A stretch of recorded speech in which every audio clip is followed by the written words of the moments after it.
Une Bourgine. Là, vous allez nous surprendre parce que, après avoir parlé de Ségou, qui est un classique de la littérature francophone, là, vous arrivez avec une BD. Oui, Ségou de Maryse Condé, et là, tout à fait autre chose, L'argent fou de la France-Afrique, cette BD que je vous recommande vivement, de Xavier Harel et Julien Solé.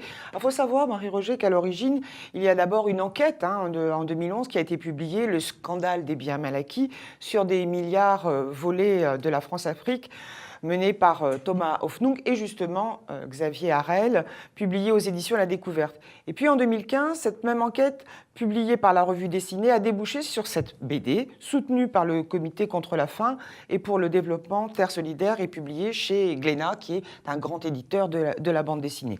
Alors aujourd'hui, Marie-Roger, j'ai rendez-vous avec l'auteur Xavier Harel dans une librairie parisienne. Aujourd'hui, j'ai rendez-vous avec l'auteur Xavier Harel dans une librairie parisienne. Bonjour Xavier Harel. Bonjour.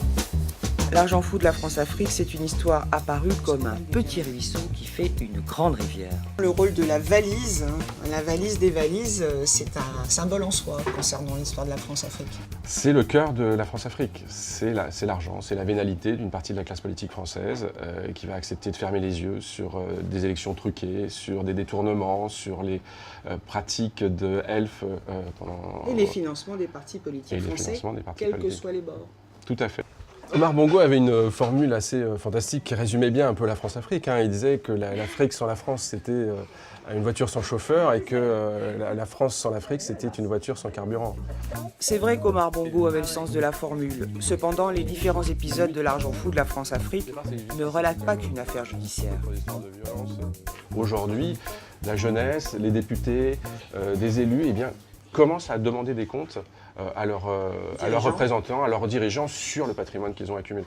Et donc c'est ça qui est essentiel, c'est que cette question du détournement, de la captation de richesses par les dirigeants, soit directement posée par les populations et qu'ils s'en soient saisies.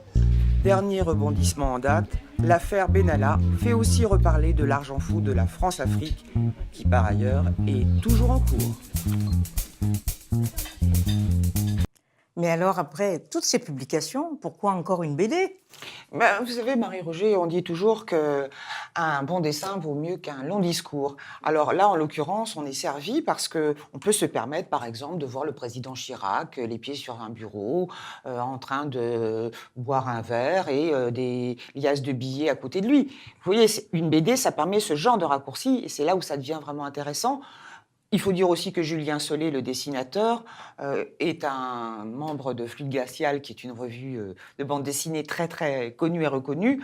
Il a un trait très sûr et il arrive à croquer comme ça des situations qui font qu'effectivement, dans le dessin, et je pense que là, ça peut toucher absolument tout le monde, aussi bien en Europe, en Afrique, en Asie, on peut comprendre, par rapport aux situations, aux positions, aux objets qui sont montrés, qu'on a affaire à quand même quelque chose d'assez dingue. Donc l'argent fou, oui, vraiment l'argent fou.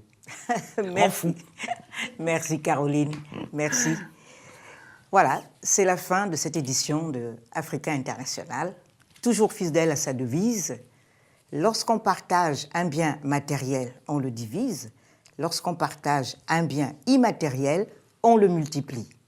À la prochaine.